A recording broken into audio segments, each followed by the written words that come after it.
Okay. Well, why don't we get started then? Good afternoon, everyone, and thank you all very much for coming.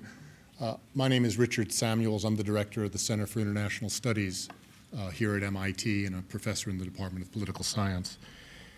Sadly, we've been here before.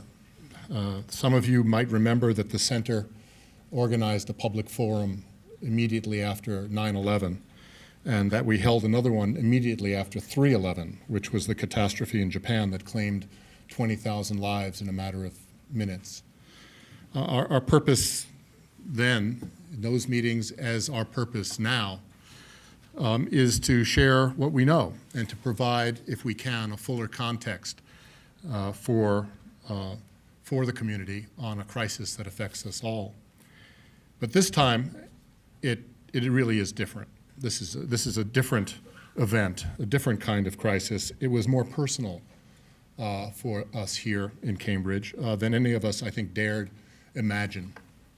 We meet today in the very near shadow of a great personal loss and unaccustomed terror at the marathon finishing line across the river, at the hospitals nearby, at the Stata Center, which is just steps away from this spot on this campus, and in the streets and in the shops by our homes. We've all been touched very directly and very deeply, first by terrorism and then by heroism. Before we begin then, I thought I'd like to ask you to join me in a moment of silence just to remember those who we've lost and to reflect for a moment on the suffering that continues for many in our community.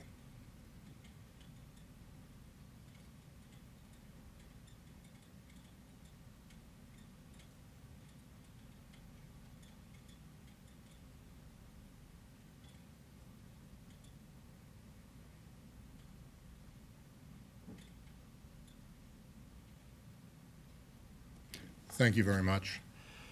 Now, some of what we've experienced has been clarified by the media and by analysts elsewhere. Still, we deserve and we want to know more.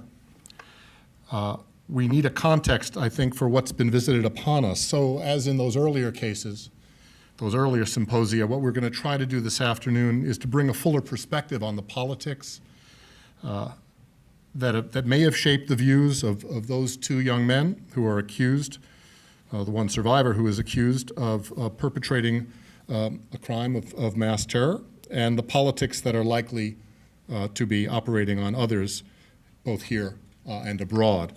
And I'm very grateful to the colleagues we've assembled here for agreeing to come together to help us reach these understandings and get this fuller understanding.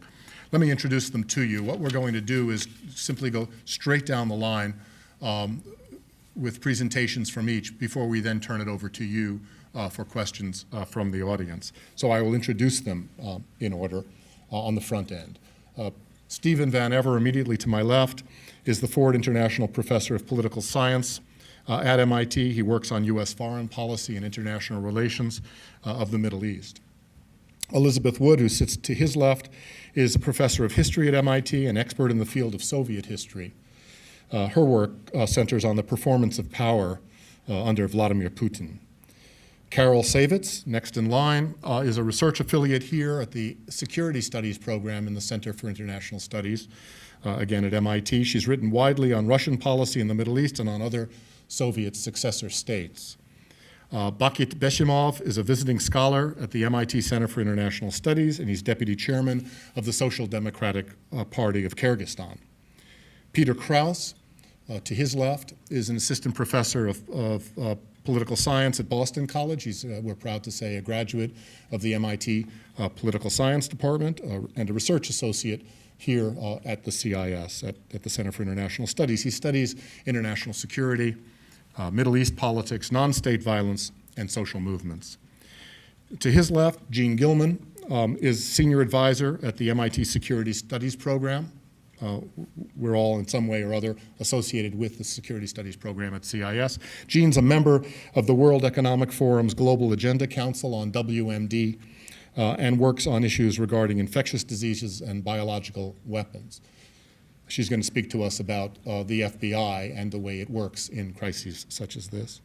And last but certainly not least, Silvia Dominguez is an associate professor of sociology at Northeastern University and an expert on immigration integration, on race and ethnic relations, on social networks, violence, and mental health.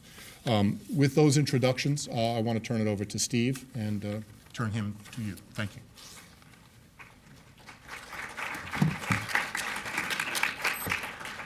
Great, thanks, Dick. I teach classes on American foreign policy and on the causes and prevention of war, and so I'm going to focus my comments basically on what caused this attack at the marathon and what policies we might think about implementing to prevent the recurrence of an attack like this, sort of think in practical terms. Where did it come from, and what could be done to minimize the odds of similar attacks down the road? And I'm going to make 3 points. The first is this attack was in important ways caused by the al-Qaeda narrative. It happened because the al-Qaeda narrative still lives in the wider Muslim world, and I believe attacks like this are going to continue as long as that narrative is widely believed and repeated. It's not very widely believed and repeated, but it is sufficiently widely repeated and believed to cause events like this, and the U.S. hasn't taken the narrative piece of the problem very seriously in the past, and should do it. Second is that this conflict, this attack emerged from a horrible regional war, the Russian-Chechen war, and the brutality that the Russian state has inflicted on Chechnya. It illustrates the fact that the United States has an interest in peace, that wars, especially wars involving the Muslim world, but wars anywhere in the world, are gasoline for terror groups. The United States should understand that pursuing peace in whatever way is effective should be a piece of our counterterror policy. Peace should be part of national security, peace promotion. The third is that I think it's possible that this attack emerged in part because the United States and Russia are not cooperating closely on these security matters. And I think that that's happened in part because the U.S. government has chosen to adopt policies that have frayed and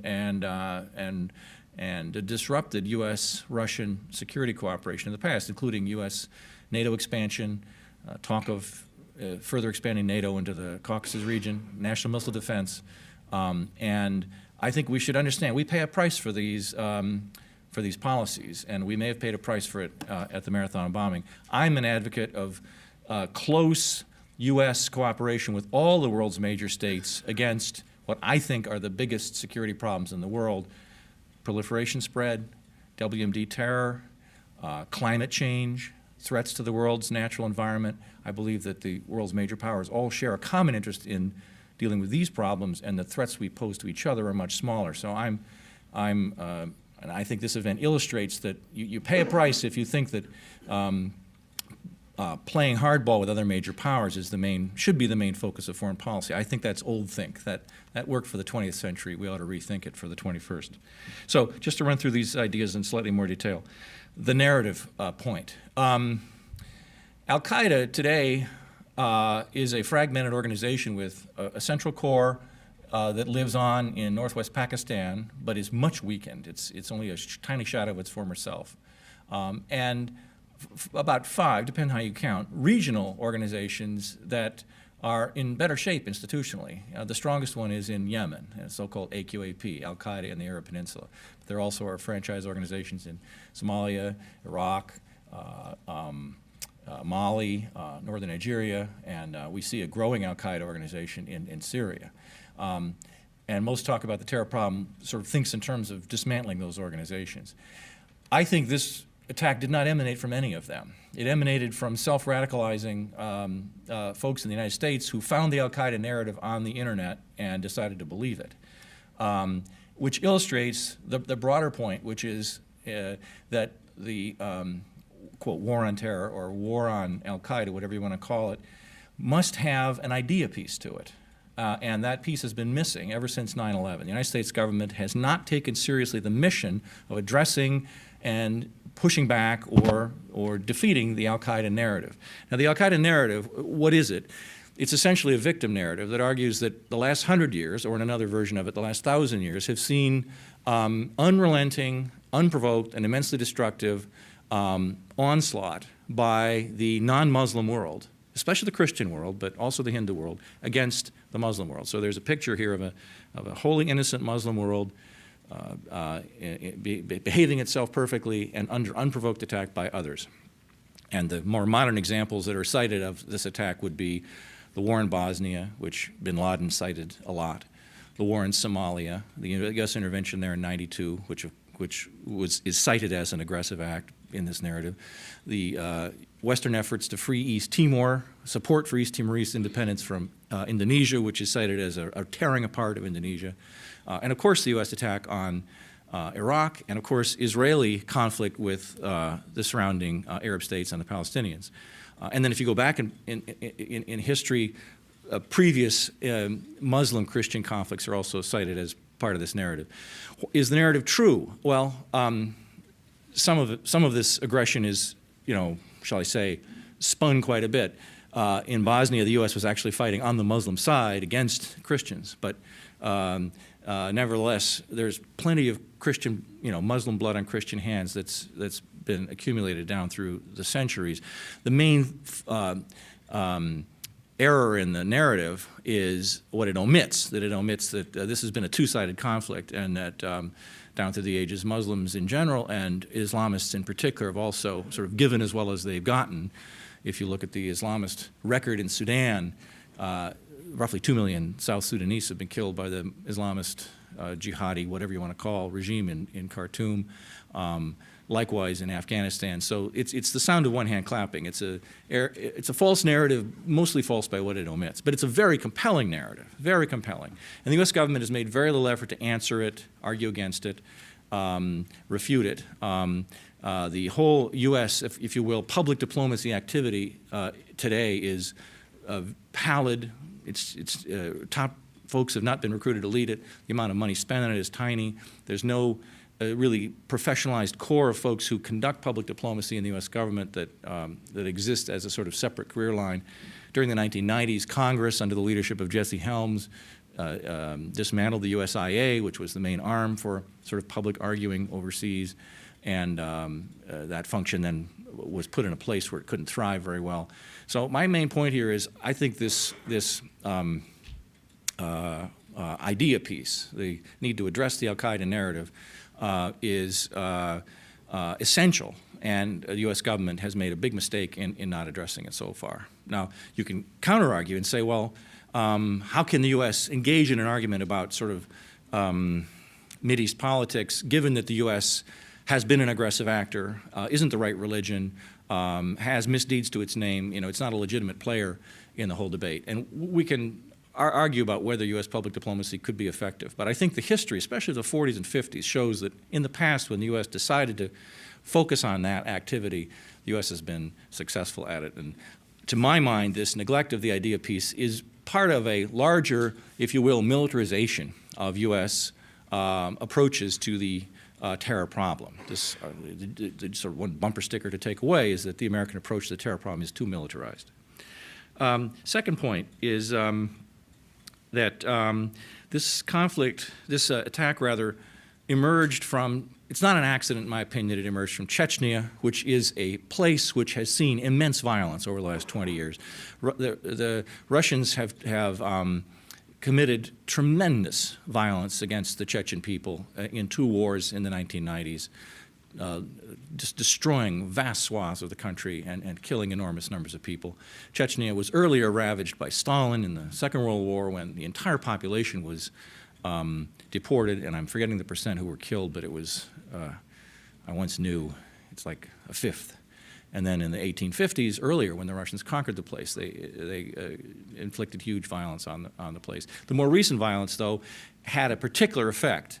It gave al-Qaeda an into the country.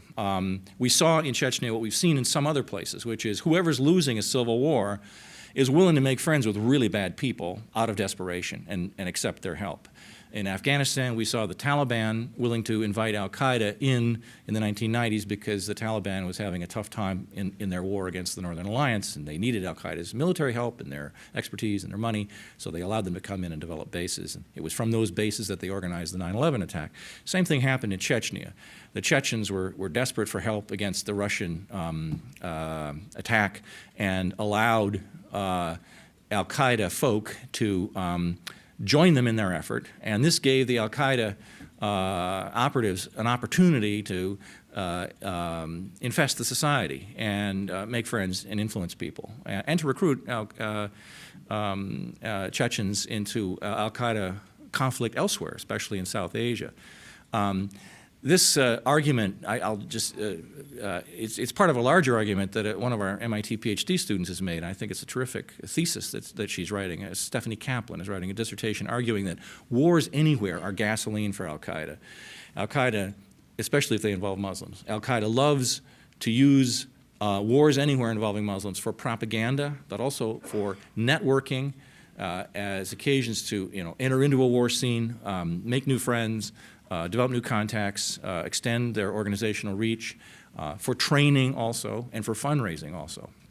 And my deduction from all that is the United States should have a peace policy toward any conflict, especially conflicts involving Muslims. The United States should see it as a part of its war on terror to promote Arab-Israeli peace, to promote India-Pakistan peace in Kashmir, to do its best, I think we've done a lousy job of it, do its best to leave Iraq in a peaceful state, and to calm other conflicts in the region. And if you want to ask me about Syria, that's a conflict today that I think has no easy answer, but if there were one, we should pursue it. My third point is that and here I'm guessing, this is really, I'm more, on much shakier ground here, but when I look at the structure of what happened over the last several years involving the Tsarnaev family, we know the Russians did not fully cooperate with the United States on this case from the get-go. When the Russians queried the U.S. to run the Tsarnaevs through their files, they didn't explain why. And when the U.S. went back to the Russians and asked them, why are you guys curious about the Tsarnaevs, they didn't answer. Which illustrates to me, lack of tight intelligence cooperation. Then we know that later, the elder Tsarnaev went back to Dagestan, and it's a bit odd. We haven't heard weren't the Russians watching, following, learning things? Certainly they didn't communicate anything they did learn to the USA. And to me, my observation on that is, and what do you expect? U.S. relations with Russia, not too good. The U.S. has been sort of pursuing a hardball policy toward Russia since the 90s with, as I said, the two policies I think you should question the most are the NATO expansion, which I think was a terribly unwise thing to do, further talk of NATO expansion into the Caucasus, into the idea of including Ukraine and Georgia, which I think would be very unwise, and then national missile defense. So to my mind, there's a price for not pursuing full détente with other powers, and I think we may have paid it. So I will stop there and let Elizabeth Wood add some thoughts.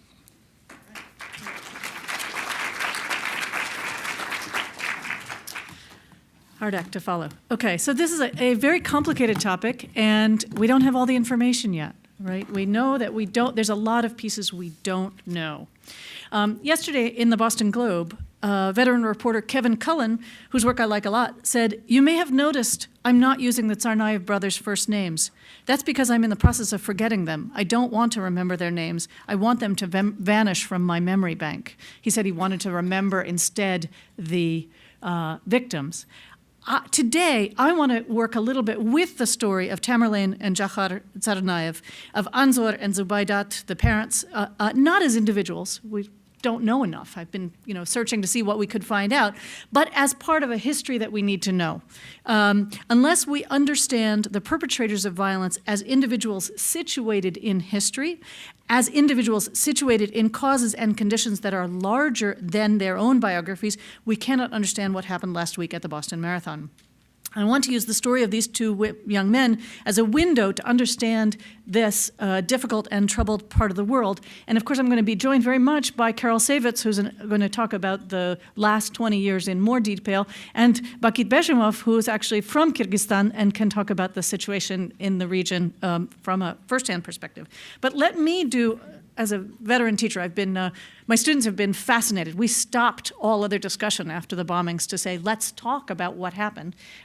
What I want to start with is a map, because I think unless we understand the geography, there's a lot we won't understand. My main theme is going to be to understand the difficulties of this. Oops, sorry. I went back. It's not supposed to happen. To understand the difficulties of this region caught between at the edge of Russia with resources that everybody wants and as a crossroads up in the mountains. So first, let me see how I do this. First, we need to see that Chechnya and Dagestan are between the Black Sea and the Caspian Sea.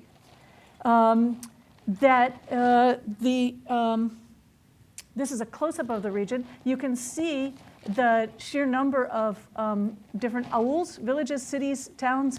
This is a region with over, actually, if you actually count them properly, some 20 different nationalities with languages that are not even cognate to each other.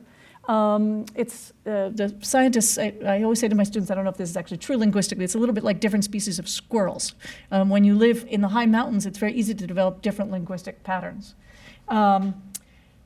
Here's the geography, and you can see that the mountains lead from Sochi in the west, which is a not insignificant part of the story, I'm convinced, all the way practically to Baku in the far east, another oil capital.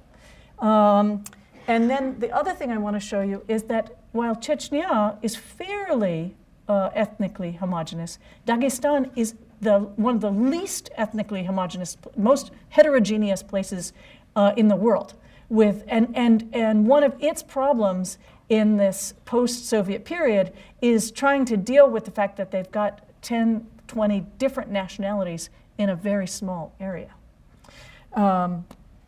So what I want to talk about today is a little bit of the back history, since I've got esteemed colleagues who can talk more about the current history of the Russian North Caucasus conflict. The other thing I didn't say is that these mountains are 18,000 feet high. These are some of the highest mountains in the world. They're higher than the Alps. They're extremely difficult to cross, and there's only a few key passes. And the other thing I want to say is that in terms of religion, the North Caucasus has historically been Muslim since the 18th century. We have earlier roots, but what's important is that especially Chechnya and Dagestan were Sufi Muslims. In other words, Sufism was a spiritual religion, and a political religion in the sense that the head of state was an imam, but it was not an expansionist, it was not a radical, it was not a violent religion. It was a contemplative religion. So we'll talk about that.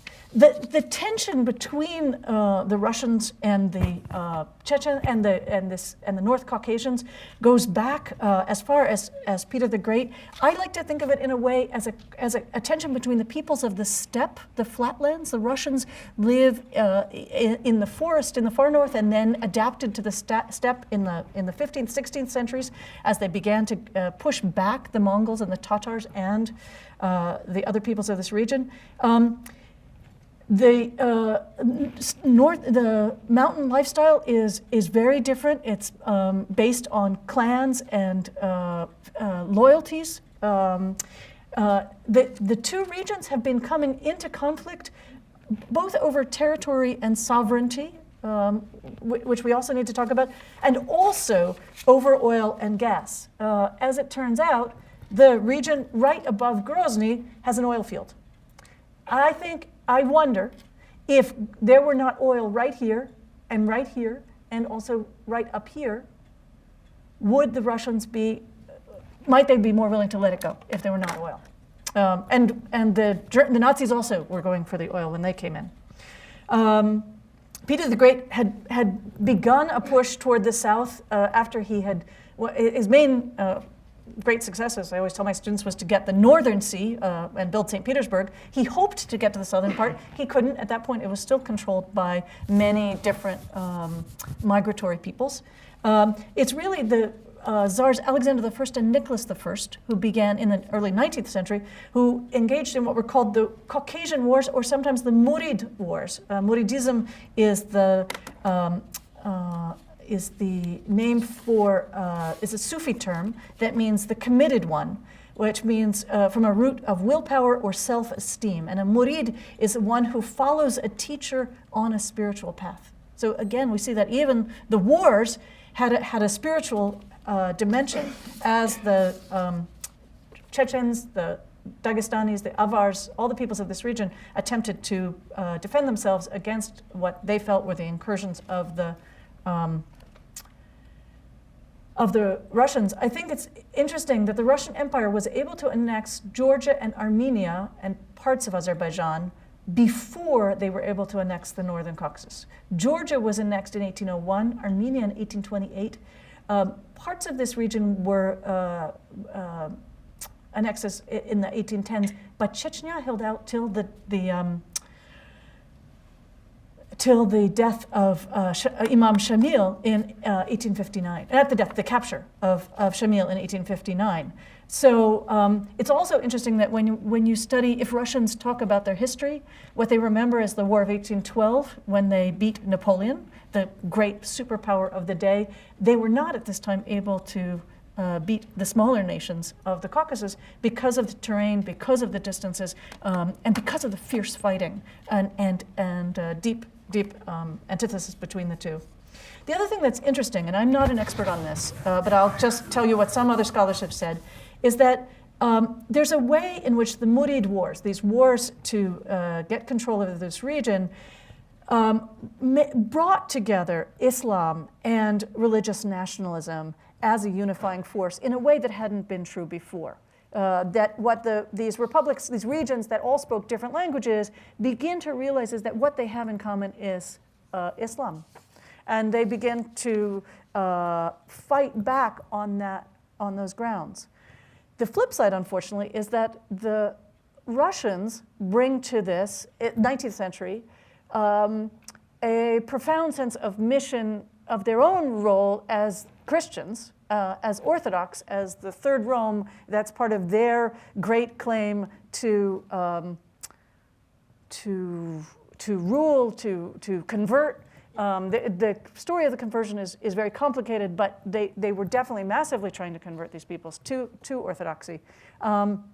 And it became so ingrained in the culture that when I was in 12th grade and in studying Russian from an emigre, I learned a song by Lermontov, the great Russian poet, called the Cossack Lullaby, that begins, sleep, my little one, sleep, my baby. When you grow up, you will be a great Cossack. You will lead the people. And it has a very sweet melody. If I wasn't intimidated, I would sing it for you. I do for my classes. But the scary part is it then goes on to say, it's the nanny singing. When you grow up, you'll leave, and I will cry for you in secret tears, because I will wave bravely, but I will cry secret tears. And then you will be in at the Terek River, and the evil Chechen will crawl onto the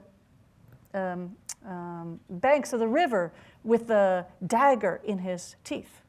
So children grew up hearing this lullaby, which is very sweet and says, "Bayushki bayu, go back to sleep, my little one, go to sleep, go to sleep," hearing about the evil Chechen crawling onto the banks. And this means that the Russian, and today in Moscow and Petersburg, the police are constantly checking for passports for people from the Caucasus, who so there's become, but it's not a new racism, as the point. There's an older piece to it that, of course, is much deepened by the conflicts of the 1990s. There are two great works of literature for anybody who's interested, one of which I teach. One is Haji Murad by Tolstoy, which is a great anti-war declaration. And the other is Lermontov's Hero of Our Time. The Soviets had made Chechnya into a so-called autonomous republic after they had declared their independence. World War II, the Germans were heading for Grozny. What they wanted was oil for their military operations. They got as far as Maikop, but then were pushed back in 1943. The sad thing is that at that point, there had been some uprisings, but Stalin declared that the entire Chechen people were responsible, the entire Ingush people, the Karachay people, all of the peoples of the North Caucasus, and he instituted what in English is known as Operation Lentil. And the reason it was called Operation Lentil was that the Russian word for lentils is chechevitsa. It's an ordinary food. It's a the lentil, brown lentils. Chechevitsa, his Operation Chechevitsa was to get the Chechens and to get the English.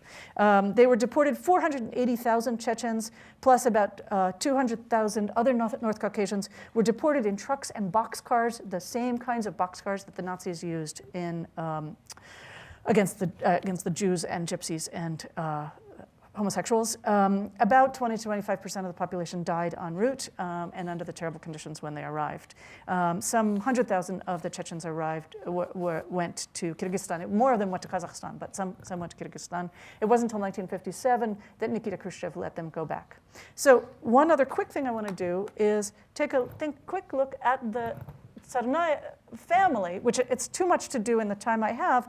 But what we do know, putting this together, is that I think the first fact is not quite right. We don't know where the Tsarnaev family were deported to. An early source I saw thought they went to Kyrgyzstan. It's a little less clear than that. What we do know is that the parents of Tamerlane and Jakhar moved around constantly, at least according to Kyrgyz sources that I was looking at, Russian sources. They seem to have started out in Kalmykia, which is just to the north of Dagestan and Chechnya, where the parents were at university. The father is Chechen, the mother is Avar, another ancient people of the region. Tamerlane was born in Kalmykia. The family probably then moved to Kyrgyzstan, where Jakhar was born in 1993.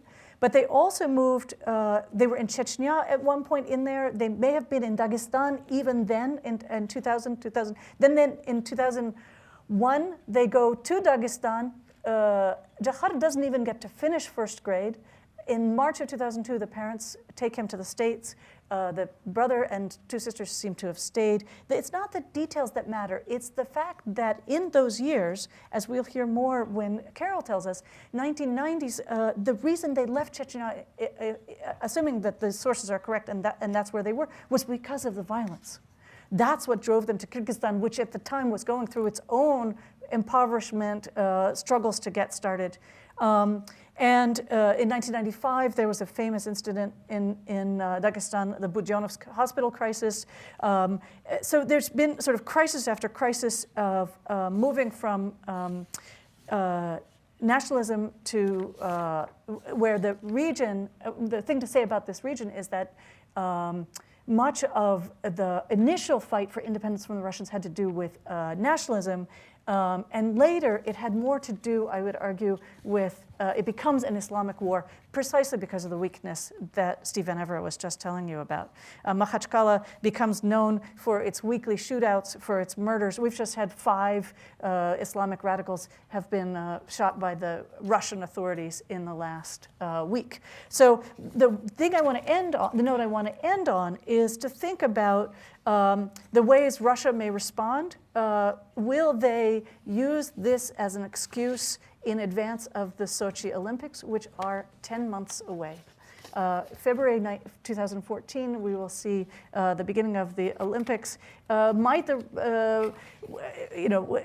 what extent will they then be saying, oh yes, it's like 2000, what they did after 9/11 was to say, oh yes, we share this common bond around terrorism, so we have to share this bond around the new terrorism, and now you will understand us and you will condone violence. And I would say to that there are two things. One is we must not give in to those who say that this 19-year-old who's been dragged around should be treated as an enemy combatant. He had U.S. citizenship. And we must not give in to the saber rattlers who say we need another war. And we must not give in to saying, oh yes, Russia should have a free hand. There's probably not much we can do, but we should keep an eye on them because the human rights issues may well be significant. So, turn it over to Carol. Great, fits together. Too short. You know, we academics never have enough time to say what we want to say. Without much planning, what I have to say actually follows beautifully from what Steve and Elizabeth have already talked about. You know, we didn't know, Elizabeth and I did, but the average American citizen did not know a lot about Chechnya. We may have heard about the wars in the 90s. We didn't pay much attention to it. And I'm hoping that what I can say will give some context to what we've all been reading in the paper. I think some of it's been outright wrong. I heard one guy on MSNBC tell me that Chechnya was in the middle of Central Asia, which is Elizabeth's map show us it's not. And at least it hasn't been nuanced enough. But I have to say that my first reaction was, oh my God, the Chechen wars have come to Boston. The Chechens, as Elizabeth has talked about, are a fiercely independent peoples. They resisted the czars, they resisted the Soviets, and now they've resisted Vladimir Putin and the post-Soviet military. And as Elizabeth has told us, it's not only the Chechens, but other groups of peoples in the North Caucasus who have been resilient and have resisted the sort of Russianization and the Sovietization of the area. And even when they were defeated, the Chechens maintained their sort of resiliency and their independent spirit over the years. As Elizabeth also mentioned, Joseph Stalin saw the Chechens as bandits who continued to raid in the region and everything, and some 35,000 Chechens were purged. This is before the deportations.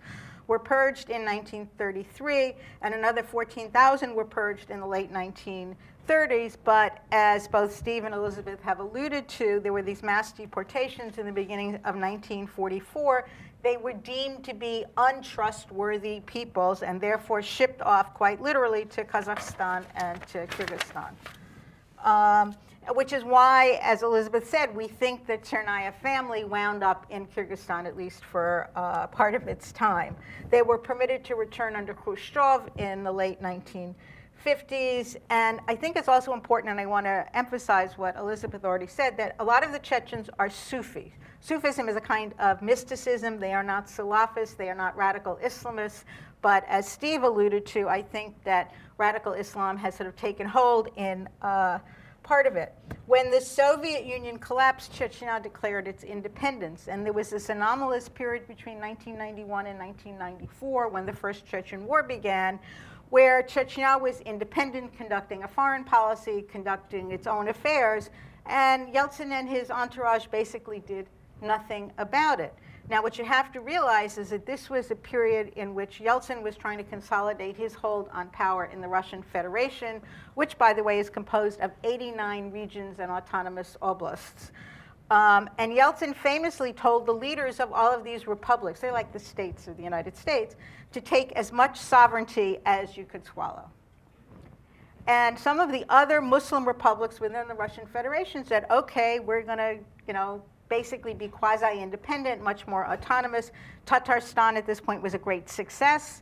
And Chechnya, for whatever reasons, was then invaded by the Russians at the end of 1994. I've never heard a satisfactory explanation as to why, for the first 3 years of post-Soviet Russia, Chechnya was allowed to sort of exist in this limbo status, and all of a sudden, the Russians sent in the troops. There's one theory that there were fighting among clans in Chechnya, and the representative of one of the clans was part of Yeltsin's entourage, and so he egged them on to go in to try to settle scores locally. And Pavel Grachev, who at that point was the defense minister, also is famously quoted as saying, it'll take a week and we're going to mop up. Didn't quite work out that way. I should mention as well that the first post-Soviet president of Chechnya was Zhokhar, not the name, Dudayev, who was actually a Soviet military hero of the Afghan wars. And given the time frame, I'm not surprised, or I'm surmising here, I don't know, that Dzhokhar Tsarnaev was named after this Chechen hero at the time. So this first war was a violent war. Basically, they destroyed beautiful downtown Grozny. I'm joking, I'm being a little sarcastic here. But in effect, the Russian army could not subdue the area, and they basically withdrew with their tails between their legs. And when they withdrew in 1996, there was a peace plan in place. They were supposed to give money to the Chechens to rebuild what had been destroyed. And in 2000, there was supposed to be a referendum on independence for Chechnya, neither of which happened. I have to tell a personal story here. At some point in the mid-90s, there was this really crazy lady running around the Boston area who somehow got hooked up with the Chechens and claimed that she was a representative of the Chechen people in the United States. So sitting at Harvard, it was what was then the Russian Research Center, a bunch of us sat in a room with a telephone hookup to Dzhokhar Dudayev. And I remember asking him, each of us got a chance to ask a question. I remember asking him, well, do you regret having sort of fought for independence as opposed to taking the path that Tatarstan did? And he said, absolutely. If only he had known, he would have pursued a very different course, which I thought was very sad because he was eventually assassinated by Russian authorities because he liked to use his cell phone a little too much, and they could track him. And the next Chechen leader was also assassinated by the Russian. Now, between 1996, which is the end of the first Chechen War, and 1999 into 2000, the beginning of the second, Chechnya basically dissolves into total anarchy. There is infighting among clans, there is infighting among Salafists, among Sufis, among secular nationalists, etc. And some of this was actually encouraged by outside Islamist forces, which brings me to agree pretty much with what Steve says. We know that jihadis from the Middle East, particularly a guy named Khattab, who was a Jordanian, went in and helped the Chechens. And the Chechens went to other places to fight, and now we know there are some Chechens fighting with the rebels in Syria. Just a contemporary note there. At the same time, if you go back and look at newspapers, there were beheadings, there were kidnappings. Kidnapping became a big business in Chechnya at the time. So in the summer of 1999, some Chechen Islamists went and invaded Dagestan next door. Elizabeth, I'm so glad you brought maps. Allegedly to help Islamist forces there that were fighting against the Russians. But one thing that Elizabeth didn't mention is that there were mysterious bombings of apartment buildings in Moscow in the summer of 1999.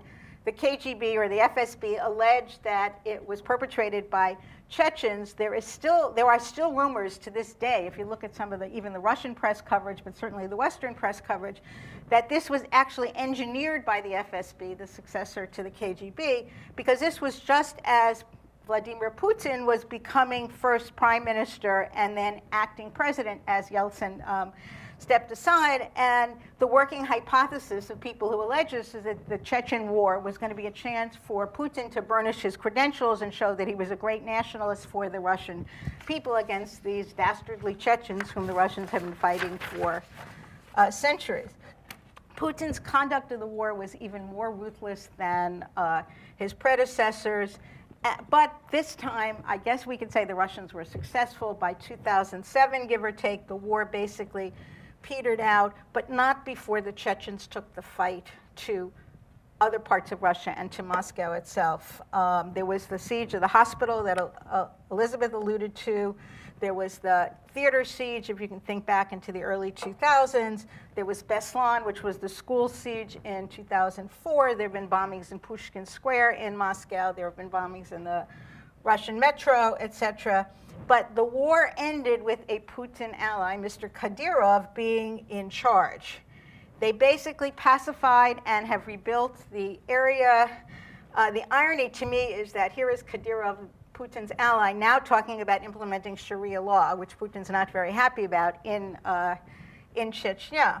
But with Chechnya pacified, the insurgency has spread to Dagestan and even further afield into some of the other little territories in that part of the world. It's kind of a low-level insurgency, but the targets are, there are bombings all the time. Police stations, local authorities, and until very recently, also civilians both there and again in Moscow. If you think back to 2011, there was a major bombing in the arrivals terminal at Domodedovo Airport, which is the one I always fly into.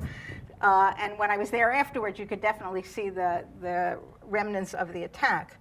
The interesting thing, and here I think we can argue that what happened in Boston is not a direct result of what was happening there, is that the head of this Islamist insurgency in the North Caucasus in 2012 called for the cessation of all attacks against civilians. So this war is still going on, but the targets are now only police stations and authorities and stuff like that. There's not this arbitrary taking of hostages in other places. So what I want to do with the time I have left is to talk a little bit about what this means for US-Russian relations and try to answer the question about whether we should care what's going on in the North Caucasus or not. The first thing to note is that when 9/11 happened, Putin seized the opportunity to say to us, okay, we're now in the same boat, basically. You have your terrorists, we have our terrorists, and he hoped that the West would stop criticizing the conduct of the war in Chechnya. There are, of course, links to international terrorism. Steve's mentioned some of this. There were some of the so-called Afghansi who went to Chechnya to fight, and the Chechens are now in Syria, apparently. And Ayman Zawahiri, whose name I can never pronounce, also apparently traveled to the North Caucasus in the mid-1990s and was arrested by the Dagestani authorities on visa violations for 6 months. Some scholars note that among the Islamist literature and everything of the region is anti-Semitism, anti-Westernism. Some say that the people in the region, those who were involved in the fighting, believe that there were two Satans, Russia and the United States. But other people argue that this insurgency is really local. The issue is independence, the issue is sovereignty, the issue is sort of Russia get out and leave us alone. It really has nothing to do with the other wars that are going on. The Boston events have also raised questions, as Steve mentioned, about intelligence sharing between Russia and the United States. The Russians weren't forthcoming, even after they asked the FBI to check up on these guys. And if they were so suspicious, why the hell did they let Tamerlan go back to Dagestan for 6 months, not arrest him, and not do anything about it? One of the problems, apparently, is that the local authorities, the Russians multiply these intelligence agencies, that they don't talk to each other. I mean, we have some problems with that too, but they don't seem to talk to each other. The deputy head of the Security Council of Dagestan said that Tsarnaev had spent only 4 days there. Now, we know he was there, give or take, 6 months. He did apparently meet with one of the known local recruiters, a guy whose name is Mahmoud Nidal, and the latter was killed in an anti-terrorist raid in 2012 while Tamerlan was in Dagestan. The interesting thing, and here we get some sensitivity, is that the Chechen leader Kadyrov has condemned the attacks in Boston. The Chechen leader in exile, because they don't get along with each other, also condemned the attacks. But this is a big deal for both Russia and the United States. Russia is hosting the Olympics in Sochi, which is on the Black Sea, so it's really in that region. It's very close to it. And this was an attack on an open sporting event. So there are parallels, in a sense, to the Olympics. And I think Russia's got to be very careful about what happens in Sochi in next year.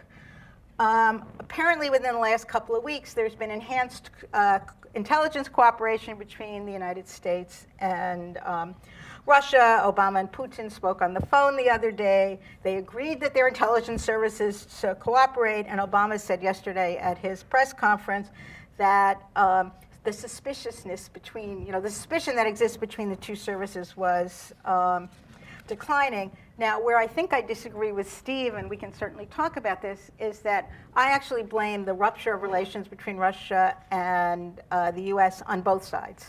I agree with you that missile defense and NATO expansion was a no-no and definitely irritated the Russians, but just let me quote from Putin does this annual call-in conference. He was on the phone for, TV for 4.5 hours, calling in from Russian citizens. And about the bombings in Boston, he said, but the problem is not nationality, absolutely, or in religion. We already have said that many times. The problem is the extremist sentiments of these people. They arrived in the United States. They were given citizenship. The younger brother was a U.S. citizen. And what have they decided now? They've gone so far, not the U.S. leadership, but some U.S. politicians, as to speak of declaring the surviving criminal a prisoner of war. They are totally nuts. Now, this is Vladimir Putin talking about the U.S. government, or at least U.S. politics. So the question is, what do we do now?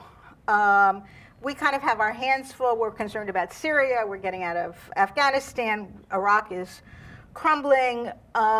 So I'm not sure that it's sort of on our plate to get involved in any way, shape, or form in the North Caucasus.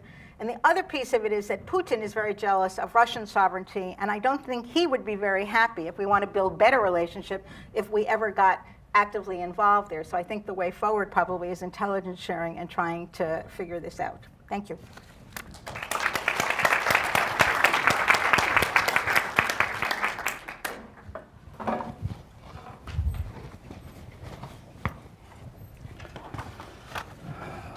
Thank you for having me here.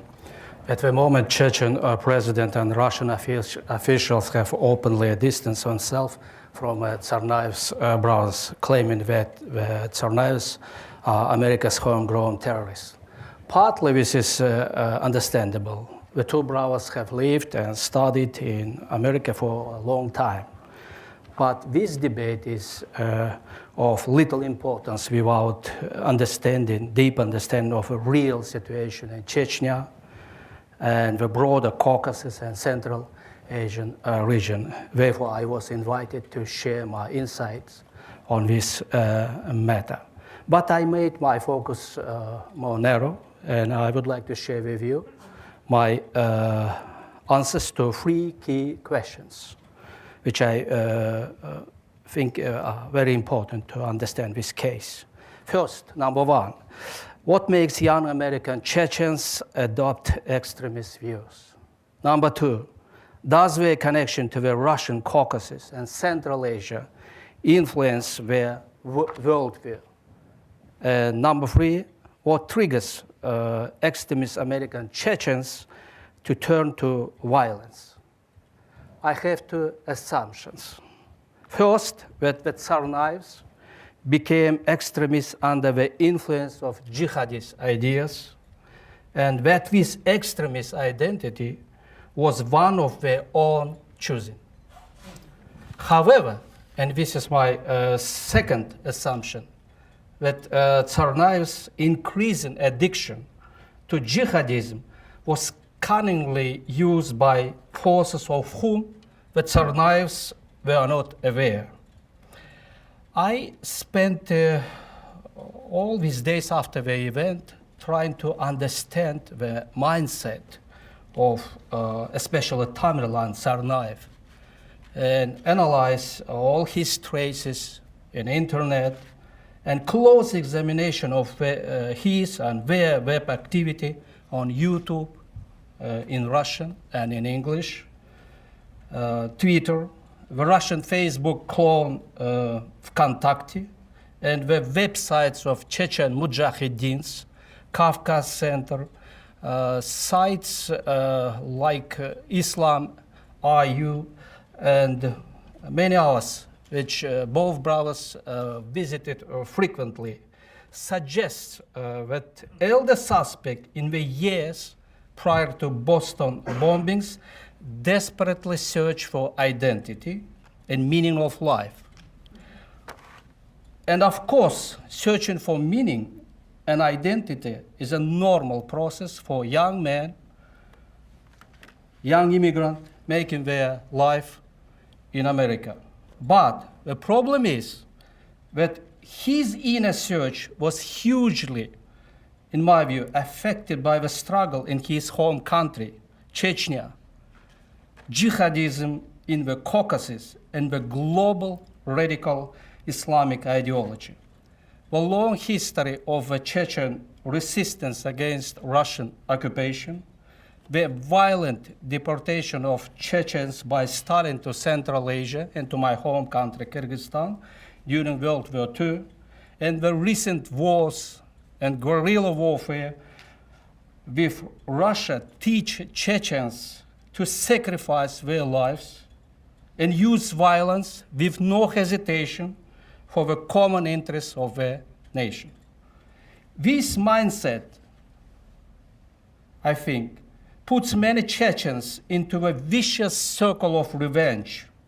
Probably the elder brother was gravitated by this circle of people and ideas and didn't look beyond it. Even in America, it was difficult for Tamerlan to escape from the ideological pressure of Chechen jihadists who sacrificed their lives for Chechen independence. His YouTube collection of songs by Chechen freedom fighters is some evidence of that. We also know about Tamerlan's increasing interest in Islam. Islam in Chechnya and Dagestan, in the course of the extremely brutal Chechen-Russian wars, which were increasingly influenced by Arab Muslim fighters, got seriously infected by Salafism and Wahhabism, two radical ideologies. I discovered that Tamerlan Tsarnaev embraced notions of identity that were based on two abstract jihadist perceptions. The first, life on earth is only a temporary shelter. And second, as such, devote your life to jihad. In the last 15 years, I have met many young men from post-Soviet Central Asia and Caucasus with this attitude to life. Young men who are drawn to conservative and extreme versions of Islam. Zealots of these strains believe that America is at war with Islam. Equally important, they blame not only the United States government, but also the people that elected. This partly explains why they made the choice to attack innocent citizens. As America rebounds from this tragedy, I hope that cooperation with Russia on the matter of Islamic terrorism will be more transparent and balanced. There are no illusions, in my view, are made about the questionable policy of Vladimir Putin toward Chechnya. Russia uses state terror and the tyrannical rule of the president of Chechnya, Ramzan Kadyrov, to deter jihadists in Chechnya and the Caucasus. I know many evidences how Russian governments has been used Chechen extremists for their own political purposes and against their opponents abroad. This kind of controversial policy, in my view, escalates tensions, perpetuates the cycle of violence, and provides moral support for jihad. The United States and Russia cooperation on this matter should be interesting from a historical perspective. During the Cold War, both countries created and directed various terrorist organizations. But can we be sure today that such Cold War stratagems are things of the past? I spent 15 years in relation with the military and security of countries such as Russia, China, Afghanistan, Pakistan, and of course, all former Soviet republics. As a member of parliament, initiated investigation of drug trafficking from Afghanistan and through Central Asia to Russia and Europe. Was representative of my country to the Organization for Security and Cooperation in Europe. And of course, we discuss a lot the problem of terrorism and extremism in Central Asia and Caucasus, and spent years in working with the staff of Organization for Islamic Conference in Cairo. And of course, one of the main priorities of this organization was terrorism. And spent 5 years in South Asia, visiting Afghanistan and Pakistan, and trying to understand the causes of this terrorism and drug trafficking. I'm telling about that because due to a time limit, if you want to ask more, I can share with you more information, which is really very much connected to this case. Thank you very much.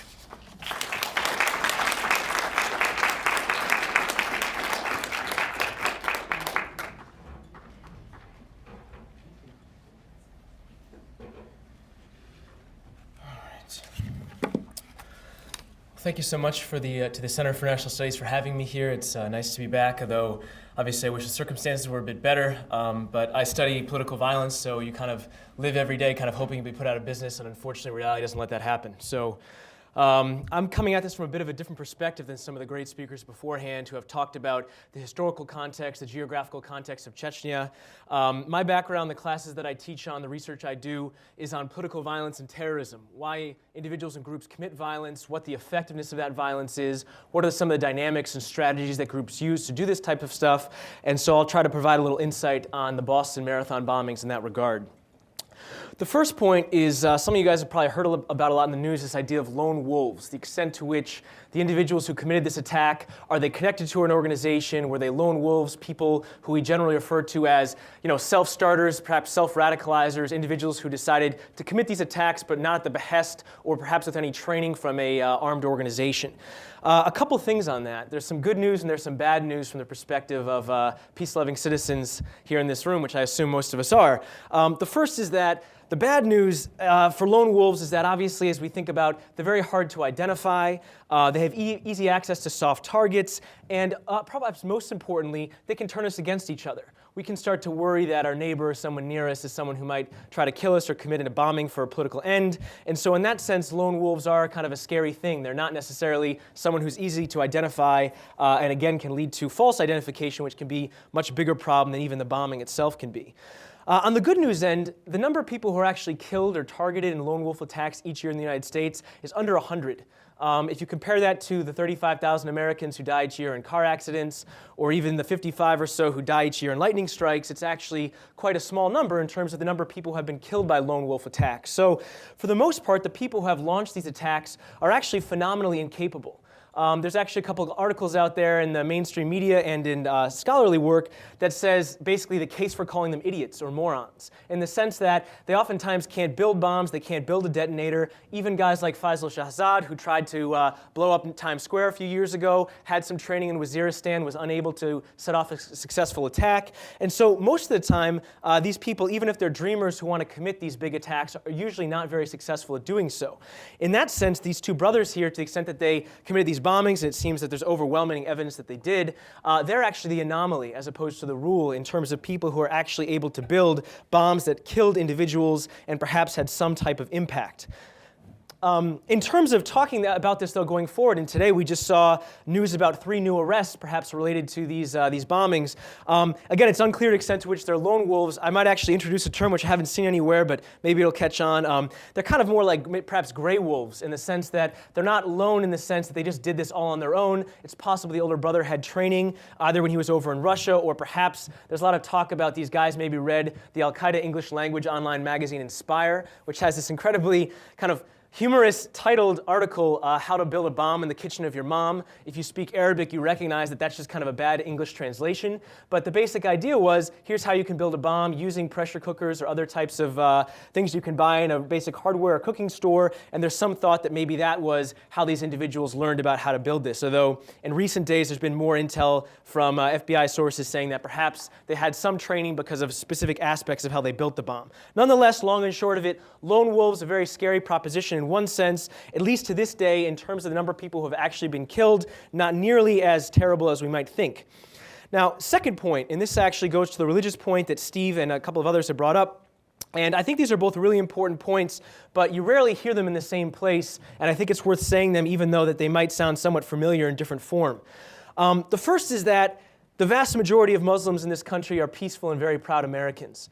And if you think about what's happened after these attacks, beyond just looking into religion as being a source of the bombing, and I think that that's a potential thing to look at, and we'll talk about that in a second, it's also important to note that there were a number of hate crimes that happened here in our community, people who assaulted this woman who's a Palestinian doctor who lives in the area, and these are the types of things that I think as a community, first in terms of American values, we need to speak out against, but additionally, we need to think about, even if, for some reason you don't like people who are of a certain religion, when you think about why these attacks actually get prevented, a lot of it has to do with the fact that the community speaks out against this type of violence or drops dimes on individuals who are doing these types of things or planning these types of things. So going forward, thinking about having a community that has a stake in the United States or elsewhere is very, very important at integrating individuals who are refugees or immigrants, even if your sole goal is try to prevent attacks like this. So on the one hand, I think that's a key point regarding religion.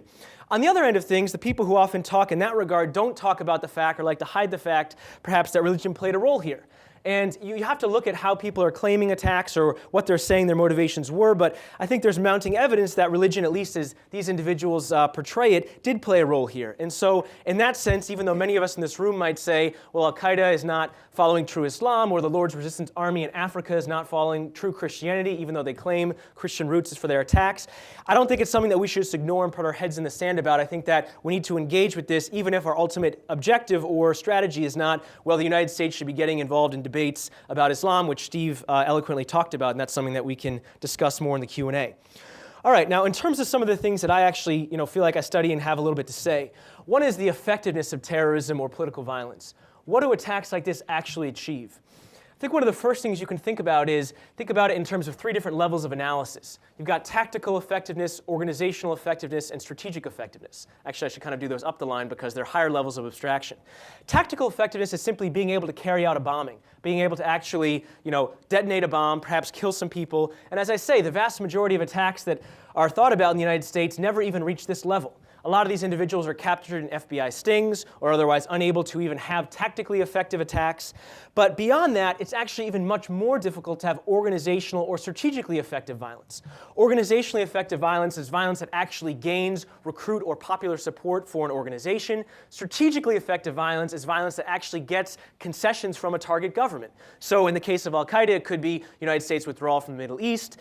In the case of these individuals, again, there hasn't been claiming, but they perhaps want the United States to also remove itself from the Middle East, or perhaps not support the Russians in Chechnya, although again, we're not really doing that in any case. But for the most part, most terrorist attacks or political violence attacks are actually phenomenally unsuccessful in terms of their strategic impact. So it's important to think about that, not just to get some perspective, but also to understand that we as a community actually hold the key in terms of strategic effectiveness for this use of violence. We get to decide whether at the end of the day, we're going to make concessions, we're going to change the way our society operates, or not. They have the ability to potentially kill people, but if we're going to make an outsized difference politically in terms of what the impact of their attack is, that's going to come down to our political leaders and us as citizens making that distinction and making that determination. Whether that's empowering or not, it's an important thing to understand. Now, going forward and thinking about the idea of the response, another key point is just thinking about whether we overreacted, underreacted, or had the right reaction to these attacks. After the lockdown that we all experienced in various forms, whether you lived close by over here in Cambridge or just down the road, or you lived across the river, it seemed after the fact that there were a lot of people on the streets cheering and supporting the police and the FBI who had been involved in this operation. And I will say historically, capturing the individuals who seemed like they committed this attack that quickly is quite a phenomenal thing. That's pretty rare to have that happen so quickly. And so I think in that sense, the law enforcement should be commended. On the other hand of things, it's important to understand the fact that this is an operation that cost hundreds of millions of dollars. It perhaps set a precedent going forward that we're going to shut down a major city when an attack like this happens. And some people have raised the question of, well, if you're a guy with a couple of pressure cooker bombs, do you decide to attack Boston or attack somewhere else like this, knowing that you can get this type of response? Is this something that's just a one-time deal, or is this something that we're prepared to do again and again? And is, in that sense, the fact that we're acting in a fearful way something that gives these individuals who are able to put or willing to put bombs at the feet of small children more than they're actually worth, or more of a response than they should actually get? I think these are important questions to talk about. And obviously, in the days after an attack, a lot of us are kind of still in a grieving phase where we're thinking about the people who are still in the hospital having lost limbs. We're thinking about the families who have lost loved ones, people in the MIT community who knew the police officer who was, cowardly way gunned down. But nonetheless, it's important to think about how do we actually want to respond to this stuff? Because this has precedent not just for treating people like enemy combatants or not, but also in terms of, as a society, how are we going to deal with this when attacks like this happen again, as unfortunately they inevitably probably will. In Boston, it's not like living in London. We're not taped publicly every day when we're on the streets with cameras, etc., but that's changing. In the T's, when you're in the subway stations, that's happening more and more. I guarantee you that's going to happen more and more on the streets of Boston. We need to think about as a society if that's something we want to do.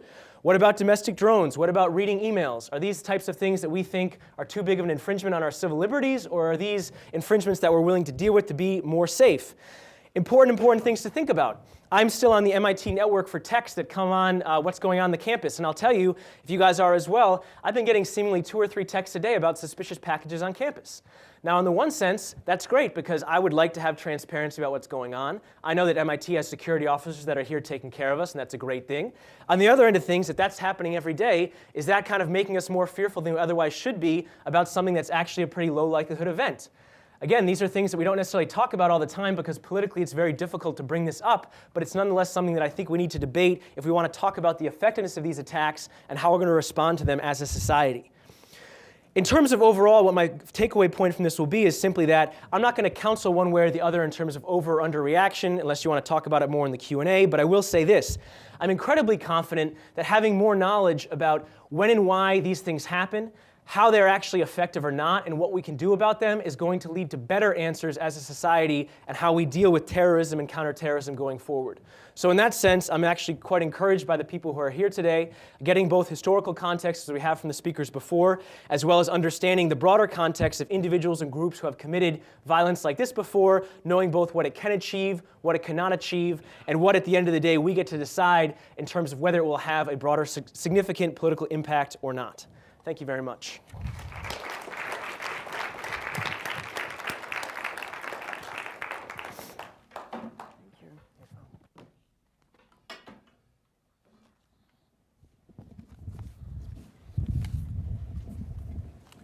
Hello. I'd like to thank the organizers for getting us all together. These are wonderful educational opportunities, I think, for all of us here, but certainly for the community at large. What I'm going to talk about is a little bit concerning the legal framework for what has happened. You might have noticed that on April 21, the FBI issued or appealed for a complaint against Dzhokhar Tsarnaev under what's called Title 18, which is the federal code, Title 18. And you might have been a little bit surprised to learn that it was with relevance to the use of a weapon of mass destruction. So the first thing I'm going to talk about is why are we into the realm of weapon of mass destruction? Is that how we usually think? The second thing I'm going to talk about is the FBI and its changing structure after 9/11. The FBI that we have today, in terms of its emphasis on intelligence as opposed to criminal investigation, and also the level of science that you find, bioforensics, forensics in general, is really, really different from if you go back to, for example, just the year 2000. And also there's been a change in the training and emphasis of special agents and people who are intelligence analysts.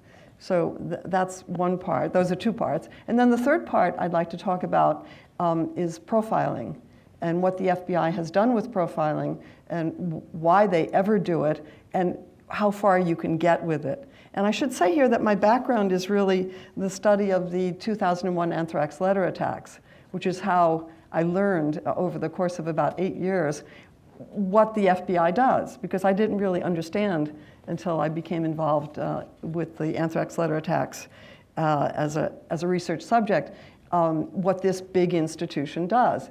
So let me start with Title 18. Why Title 18? Title 18 is part of the federal code for criminal violations. And although we, since about 1947, have used weapons of mass destruction to refer to particularly biological and chemical weapons, and also nuclear weapons.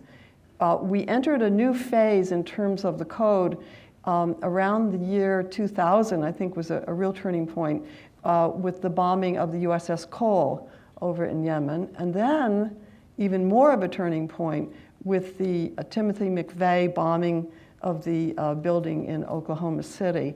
Both of those events were for the Department of Justice and for the FBI, and I think for the government in general, US government in general, very important, because what they showed was that you could have a mass effect on US soldiers, the US Navy, and then you could have a mass effect on these people who were working in a government building. And that is the point at which you begin to see what we would call now fairly radical revisions in terms of the federal code. So mass attack, right? You can go back, by the way, into the 80s. You can see these changes happening. But mass attack is now written into Title 18 for the use of explosives. So it's very specific. It says biological weapons, the use of biological weapons. It says the use of chemical weapons. And then it doesn't say the use of nuclear weapons, by the way. It says because we have a particular approach to nuclear weapons, so it does not refer to the use of nuclear weapons as a crime, because we don't believe that. We have not ascribed to that particularly. But it does refer to the release of radiation or radioactivity at a level dangerous to human life. So that's the phrasing out of the code. Now, you might have seen in the complaint that the FBI issued that it refers also to a section 844I. And what it is referring to here is very specifically the destruction of property to the point of death. So you have actually two features in the complaint. One of them is the use of a bomb, so that it causes mass casualties. And the other one is this use of a weapon, in this case a bomb, which causes property damage to property to the point of death. So you can have the death and the property thing together. The person who would be brought to court, brought to trial under this complaint, could be charged with both. And it looks from the complaint as it stands now that Tsarnaev would be charged with both. What's interesting here is the first one is a life imprisonment or death penalty level, right, of accusation, of prosecution. The property damage is not, all right? So you'll have two different features probably running through the trial. Interesting here, if the defendant pleads guilty to either of those, the issue of the death penalty disappears, and it goes down to life imprisonment, because that's required, because there were deaths. But for the property damage one, it becomes a certain number of years. So it's interesting. It's not as simple a case, actually, as it looks right now, or as you might think. There is in Title 18 what we all know, because from watching CSI or watching any reading detective novels, anything, there is murder in the first degree, and then there is second-degree murder. Everything else is second degree. But murder in the first degree under Title 18 is characterized as in conventional law in the United States, malice aforethought, with a murder or perpetrated with malice aforethought. That is, there has to be planning in it. It has to be something that was, where there's evidence that it was not done in a spirit of passion or by impulse, that it's something that was actually planned out. And with that, it is either the death penalty or life imprisonment. Okay, so if it's murder one, as we say, under this Title 18, there is no 20 years in jail or 40 years in jail or anything like that. It really is life imprisonment, or it is the death penalty. The death penalty can only be the judgment if the Attorney General of the United States says that the death penalty will be pursued. And so Holder has the option to say, wherever this trial would take place, just life imprisonment, not the death penalty. I don't think he's going to do that, but that is an option that the Attorney General has. So the Attorney General has that option, but it is up to the local jury, wherever the trial takes place. The local jury is actually takes the role of the decision maker. So the local jury, where will the local jury be? And I think we all understand it has to be in a place where the members of that jury are not familiar with anyone, do not know anyone who was harmed in this event. So that's going to be tricky because people came from all over Massachusetts. So there may be a question of, will this trial be taken away? Will it go someplace else? So these are some of the complexities that will come up, and this is all out of Title 18. Now, let me just go very quickly to what the FBI has become since 9/11. And this has already been alluded to. How good is our intelligence? Well, you might remember that after 9/11, President Bush was on television blaming the FBI because, in fact, the al-Qaeda perpetrators had attacked the Twin Towers. Now, 4 days before 9/11, the present director of the FBI, Robert Mueller, was actually sworn into office by that same president. So Robert Mueller comes in. He's new. It wasn't on his watch, right?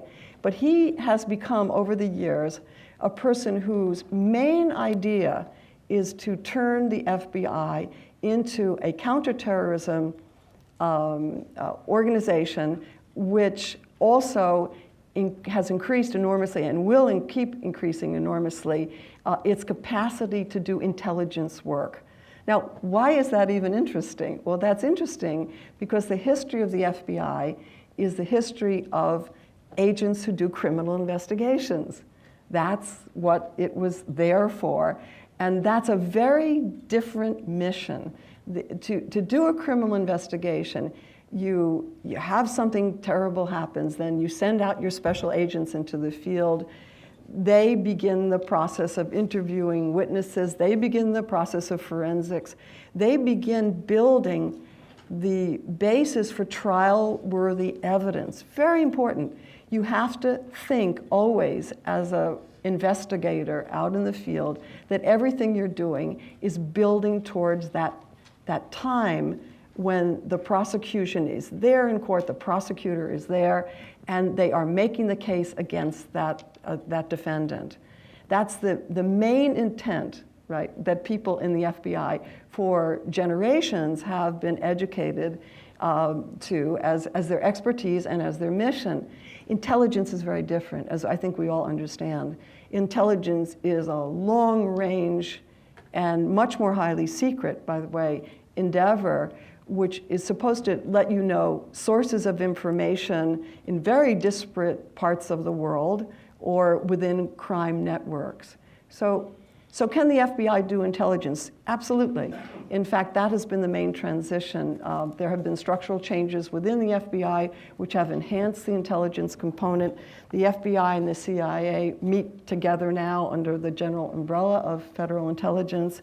The training of agents, even field agents, into the methods of intelligence has increased.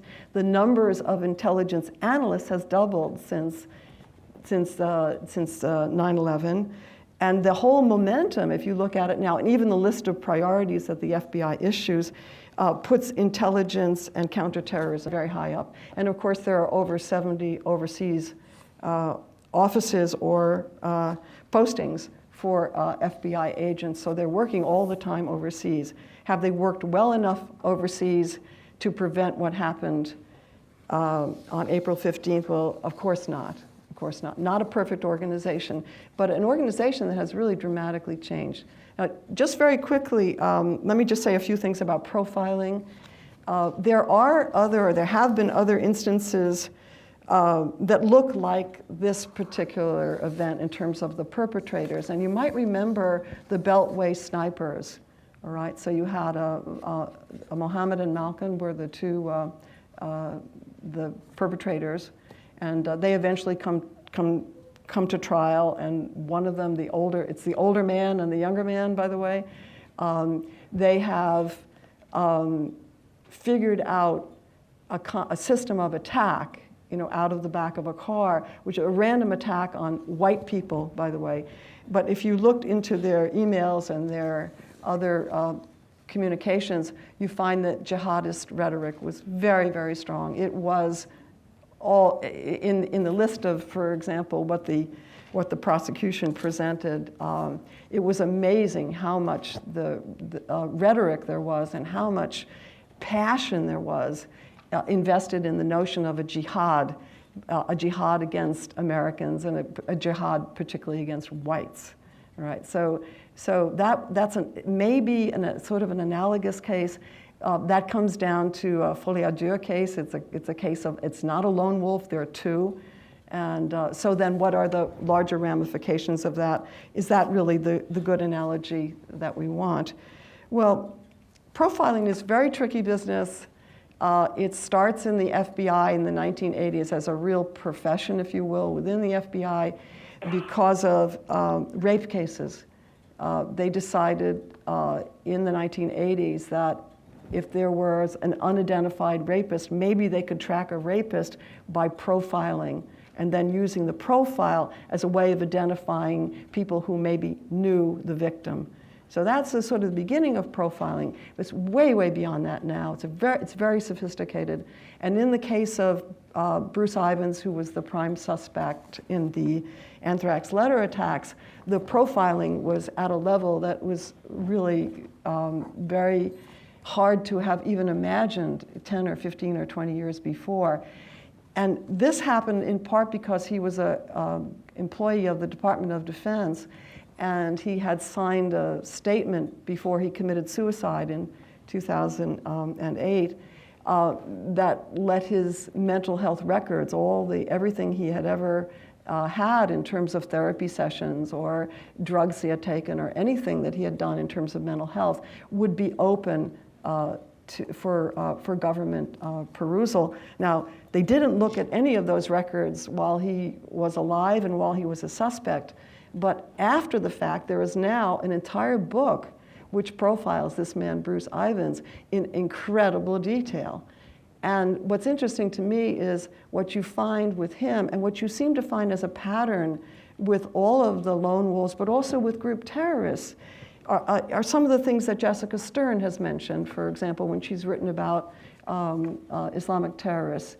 A sense of inferiority, a sense of not being appreciated, alienation from the larger society, to the point of social rejection. All right, so that you look for that. Maybe that would be in a profile. The other thing that you see is impulsivity, a real disregard for risk, and that gets to be associated with young people. And we know this. I mean, you could go to the neuroscience here, but the human brain, up until about the age of 27, is really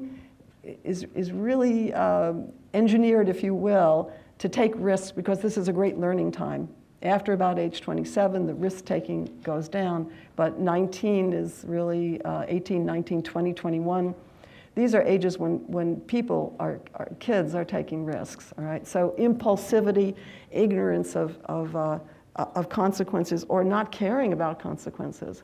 And then there's something else, and this is very interesting to me because although there's enormous amount of work being done on the brain, the amygdala, impulsivity, depression, all of these things, we can understand these things so much better.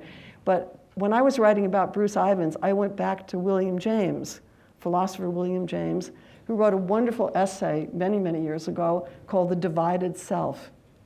And in that essay, he talks about the tension in modern life between an interior life where you know who you are, you know you're flawed, and you know that you don't meet the expectations of other people, and the ideal you, that other you that should be out there, who should maybe be famous or should be totally virtuous or should be saint-like, that other person you know you're not, but you want to be, but you can't be. And so I'm going to end here by reading this sentence from William James. And he's referring to somebody who has this dilemma. And he says, "The man's interior is a battleground for what he feels to be two deadly hostile selves, one actual, the other ideal. And this is something which intrigues me about both of these brothers, but I can assure you that you find it as a pattern through most of the other cases that I know of, where you see this mass killing, this mass murders, right? These are mass murders, and who perpetrates them. I just want to end on one thing, by the way. When we talk about how unusual the quick solution of this case was, and how we're all very grateful to the people in the FBI and the police force and everyone who came forward and helped, I think that's true. But look at the story again.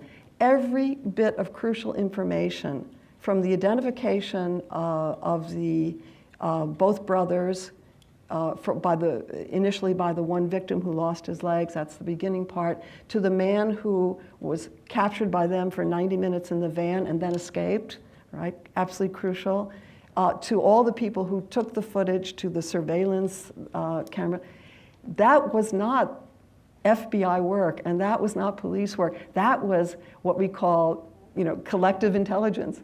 That was the public, and that I thought was absolutely splendid. And I think without all of that participation, you really would not have had this case come to a climax, or at least have the suspects in hand as quickly. So I'm very appreciative to everything law enforcement did, but the public in this case was, to my mind, the big difference. Thank you.